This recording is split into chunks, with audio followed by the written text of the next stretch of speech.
Hello అండి అందరికి. అందరూ ఎలా ఉన్నారు? బాగున్నారా? నిన్న పండుని ఆళ్ళ అత్తగారింటికి పంపించామనమాట.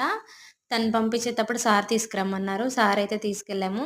10 కేజీల సలివిడి, అలాగే 5 కేజీల లడ్డూలు, ఒక 3 కేజీల బూందీ, 2 అరటిగెలలు, ఇంకా ఇవన్నీ తీసుకెళ్ళాము. ఆకు, వక్క ఇవన్నీ తీసుకెళ్ళామనమాట. తీసుకెళ్తే ఇంకా వాళ్ళైతే లోపల పెట్టేసుకొని, ఇంకా వాళ్ళ ఊరోళ్ళకి పంచడానికి తీసుకెళ్తున్నారు. ఈ ఇక్కడైతే వాళ్ళ చుట్టాలనమాట వీళ్ళంతా. వాళ్ళ అక్కోళ్ళు అంటే అబ్బాయి వాళ్ళ అక్క, ఇంకా అలాగే వాళ్ళ పెద్దమ్మ వాళ్ళు వీళ్ళంతా.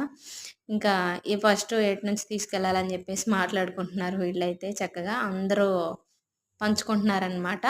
ఎవరు ఎవరు ఏ బేషన్ పట్టుకోవాలని చెప్పేసి. ఇంక వీళ్ళందరూ బయటికెళ్ళిపోయిన తర్వాత పంచడానికి ఇంక మేము భోంచేసేసాము. భోంచేసిన తర్వాత ఇంకా సాయంత్రం 7కి అలాగా మళ్ళీ రిటర్న్ అయిపోయాము. యాక్చువల్‌గా మేము అక్కడ నైట్ ఉండాలి. కానీ లేమనమాట. కొంచెం పనుల వల్ల వచ్చాం. సబ్స్క్రైబ్ చేసుకోండి.